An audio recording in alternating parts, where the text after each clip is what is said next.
Hello, good morning दोस्तों। कैसे हैं आप लोग? मुझे उम्मीद है कि आप लोग भी ठीक होंगे, बहुत अच्छे से होंगे। अब पढ़ाई के लिए मूड बना रहे होंगे क्योंकि अब तो त्यौहार ख़त्म हो गया। अब नेक्स्ट त्यौहार आने वाला है, उसमें टाइम है, तब तक हम लोग थोड़ा सा पढ़ाई पर विचार विमर्श कर लेते हैं। तो दोस्तों, वीडियो शुरू करने से पहले आप लोगों से एक रिक्वेस्ट है कि वीडियो को लाइक, शेयर और सब्सक्राइब करना ना भूलें। और सबसे ज़रूरी बात वो है कि वीडियो को लास्ट तक देखें, तब बातें समझ में आएगी। क्योंकि हम एक ही टॉपिक को लेकर शुरू करते हैं और उसी को अंत करते हैं, इसलिए जब तक पूरी बातें नहीं सुनेंगे तो बात समझ में नहीं आएगी। और उसमें क्या आपको अच्छा लगा, क्या कमी है, इसके लिए आप कमेंट ज़रूर कीजिएगा ताकि मुझे पता चले कि इसमें क्या सुधार, अगले वीडियो में क्या सुधार करना पड़ेगा। ठीक है, तो दोस्तों चलिए हम लोग शुरू करते हैं आज का सेशन। आज के सेशन में है राष्ट्रीय आय की धारणा। राष्ट्रीय आय की धारणा या प्रकार भी कह सकते हैं। राष्ट्रीय आय क्या? राष्ट्रीय आय का प्रकार या राष्ट्रीय आय की धारणा, ये प्रोफेसर कीन्स महोदय ने ये कॉन्सेप्ट दिया है। राष्ट्रीय आय की धारणा प्रोफेसर कीन्स महोदय ने इसकी धारणा दी है।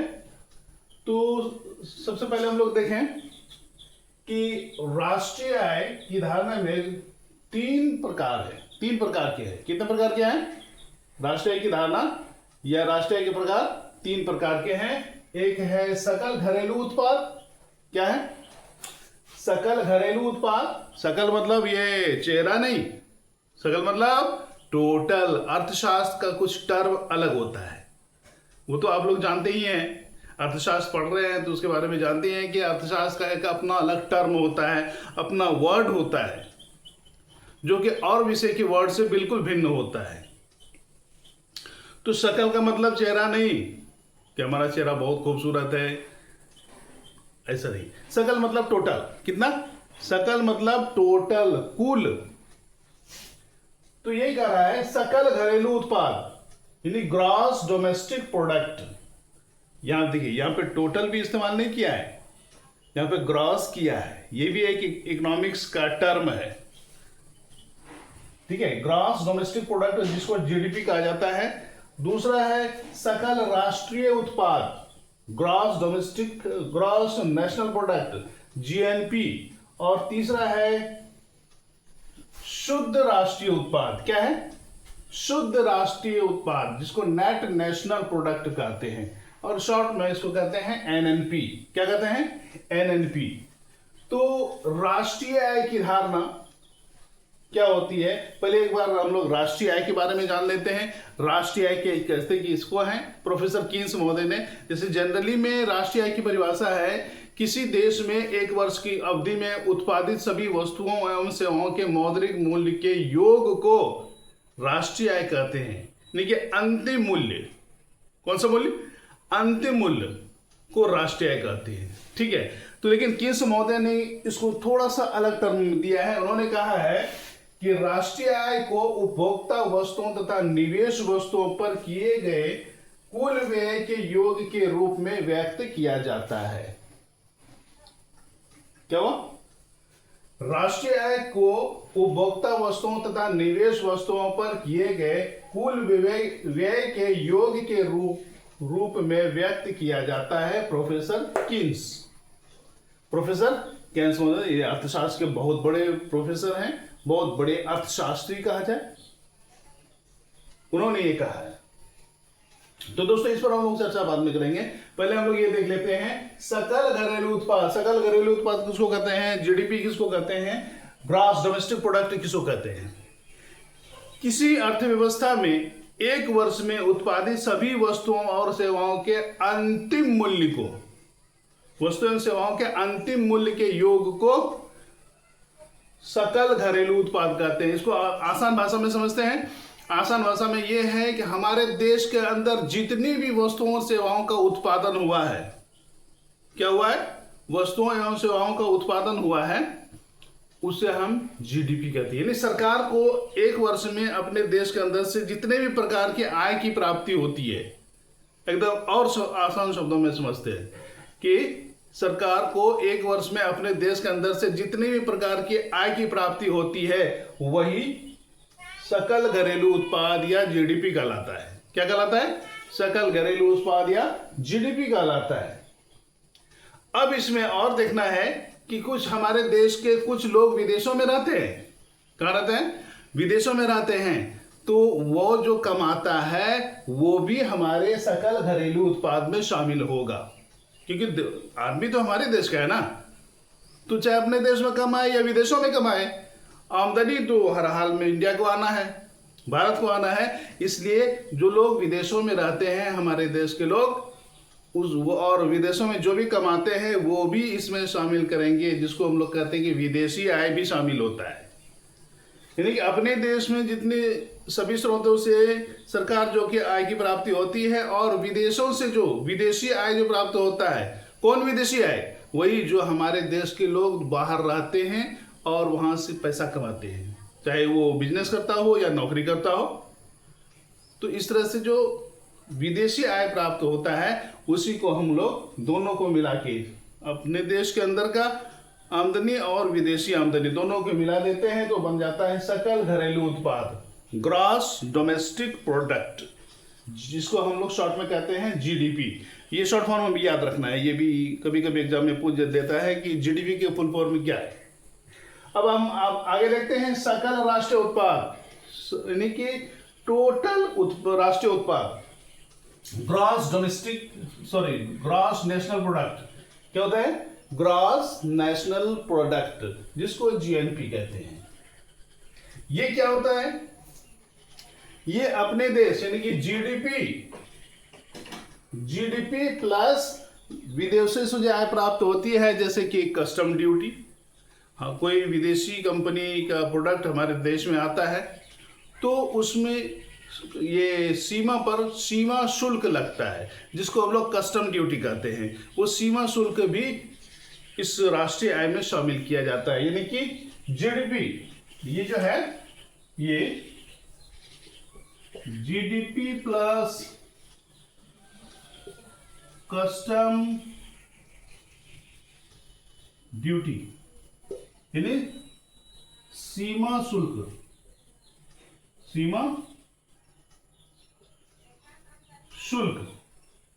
जीडीपी प्लस सीमा शुल्क जो लगता है विदेशी आय, इसी को विदेशी आय कहते हैं। या फिर जब हम अपने देश से किसी वस्तु को निर्यात करते हैं, अपने देश से किसी वस्तु को निर्यात करते हैं और उससे जो आय प्राप्त होती है, निर्यात से जो आय प्राप्त होती है, वो जीडीपी में जोड़ देते हैं। यानी जीडीपी में निर्यात वाला या फिर कस्टम ड्यूटी वाला आय हम जीडीपी में जोड़ देते हैं, तो हमें सकल घरेलू उत्पाद यानी ग्रॉस नेशनल प्रोडक्ट प्राप्त होता है।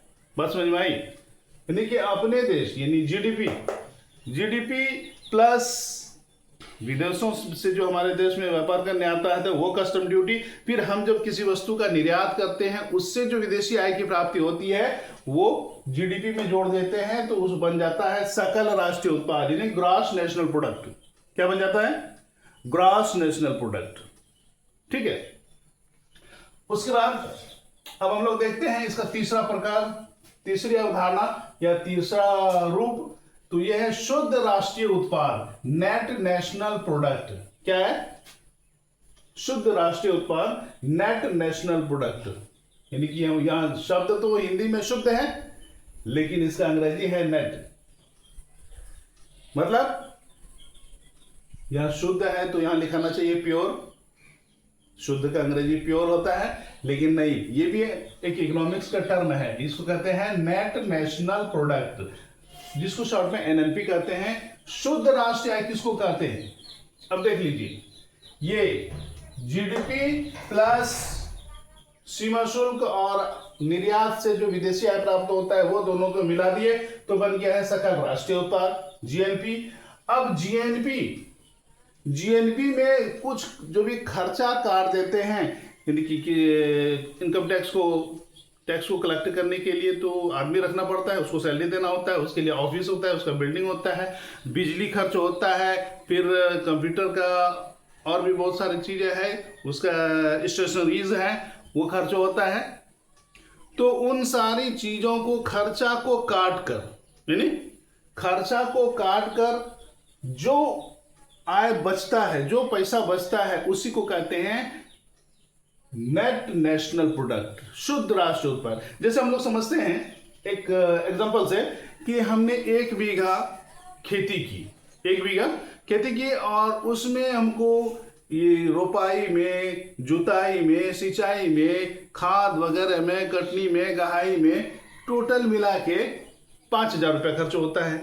और उसमें धान होता है 20 मन, यानी 10 कुंटल धान होता है। और 10 कुंटल का दाम हो जाता है, मान लेते हैं 1,500 रुपया कुंटल है, तो 10 कुंटल का दाम कितना हो जाएगा? 15,000। कितना हो जाएगा? 15,000। 10 कुंटल 1,500 रुपये कुंटल, तो 15,000। और 15,000 में 5,000 रुपया हम लोगों ने खेती में खर्च किया। कितना किया? 5,000 रुपया हमने खेती में खर्च किया, तो बचा कितना?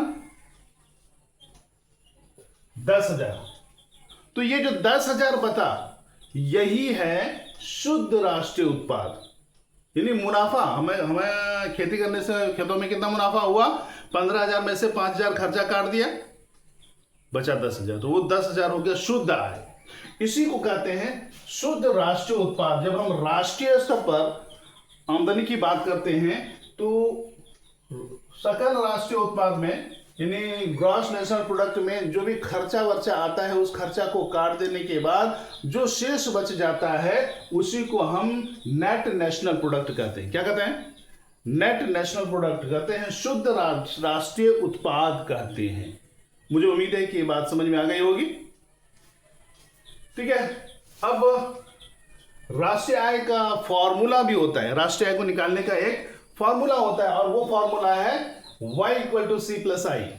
y = c + i। ये किसने दिया? ये फॉर्मूला कीन्स महोदय ने दिया है, प्रोफेसर कीन्स ने ये फॉर्मूला दिया है कि y = c + i। यहाँ पे y राष्ट्रीय आय है, राष्ट्रीय आय है, और c है उपभोग व्यय। क्या है? उपभोग व्यय। और ये है निवेश। क्या है?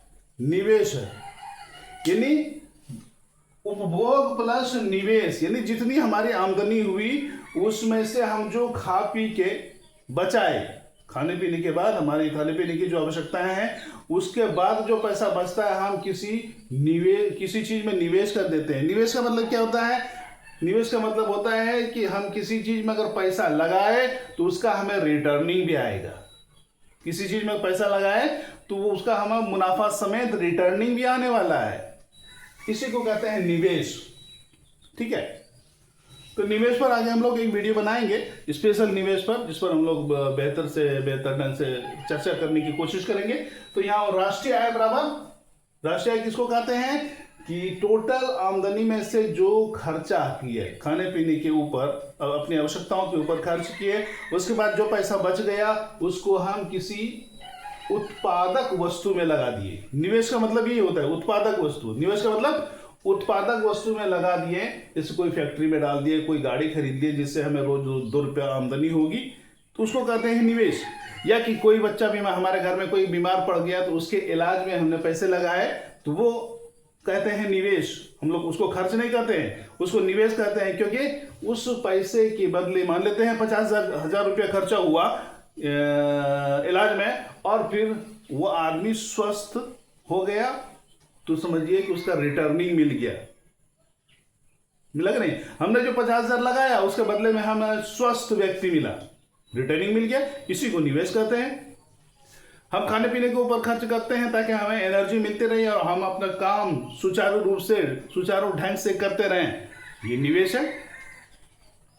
तो राष्ट्रीय आय जिसको कहते हैं, जो जितना भी कंज्यूम किए प्लस जो बचा उसको कहीं पे हमने निवेश कर दिया जन कल्याणकारी कार्य में, जिससे आम जनता को लाभ होने वाला है। ये दोनों मिला के राष्ट्रीय आय कहलाता है।